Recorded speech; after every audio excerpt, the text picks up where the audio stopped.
Today is the day na mag-party boat kami. Are you ready to party?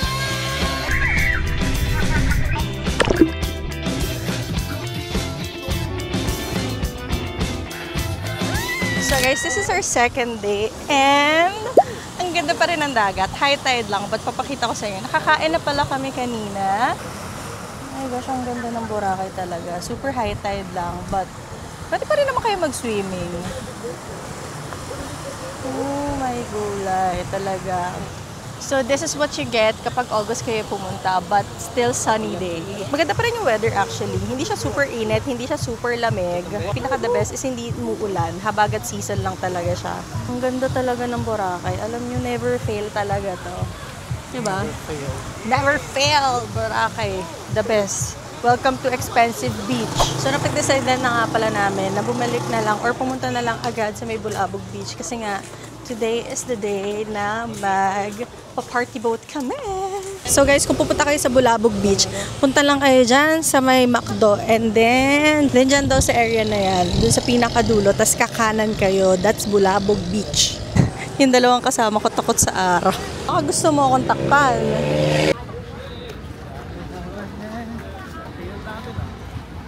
So dito guys, maraming mga activities sa may Bulabog Beach. So pwede kayong mag-book dito, may mga sports activities and dito mas better kasi merong mga booth. So mas legit yung price, hindi kayo mabubudol. And then dito na, sasakay muna tayo ng small boat bago tayo makarating sa mismong boat. Kailangan pala muna mag-service boat. Ah, okay. Pero before, sa diretso yun. Pag sa front beach po, diretso po siya. Diretso sa punton. Yan, so isa-isa muna. Let's go, Red Bill! Tayo. Natawa ako sa'yo. Grabe guys, oh. Kinabahan. Kasi guys, yan, oh. Ay, yun na pala yung Red Whale. Ang bilis. So, by the way guys, ang kinuha namin is the sunset cruise, but meron din namang morning cruise. Pagkasakay nyo nga, ay bibigyan kayo ng time para makapag-photoshoot dito kasi 2 PM pa naman ang depart. And pagkasakay nyo nga, ay may naka-assign sa inyong table, so expect na may ka-share kayo. So welcome to #1 Sunset Party Cruise here in Boracay, the Red Whale Boracay. Everybody, are you ready to party?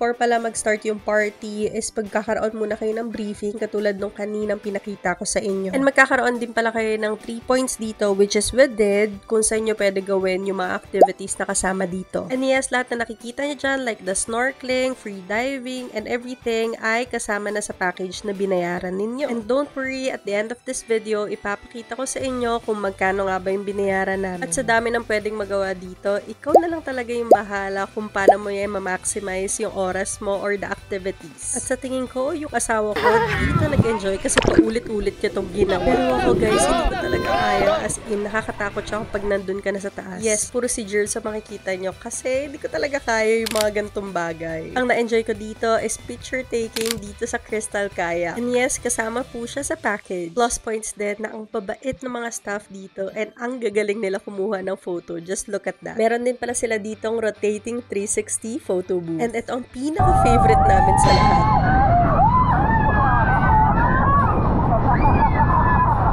And dito pa lang, alam nyo, sulit na yung binayad namin. At para sa mga nagtatanong kung meron nga bang kainan doon, yes, kasama na rin sa babayaran nyo ang pagkain. Merong unlimited noodles dito, kahit makasampu kayo, walang problema. And itong mga pika-pika na makikita nyo. So, I highly advise na bago kayo pumunta dito, kumain kayo ng medyo pabibigat na pagkain. Lalo na if you're planning na uminom dito kasi unlimited cocktails sila. At kung hindi nyo naman trip ang cocktails, pwede naman kayo bumili ng mga hard drinks nila. Para sa mga hindi nainom, may mga juice naman sila.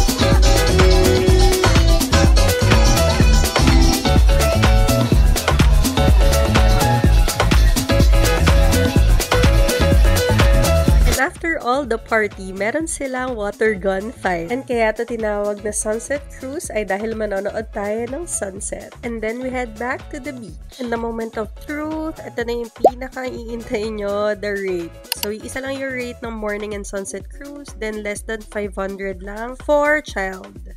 So guys, nandito na kami. Nakahabol kami sa sunset. Actually, ito lang yung sunset. I hope naririnig niyo kami, but kakatapos lang nung Red Whale experience namin. And, woo! Ang ganda pa rin. Hindi umulan, thank God.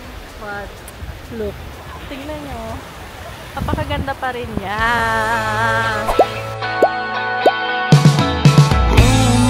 Baby, shine through and come and save me. I've been missing lady luck ever since she started hating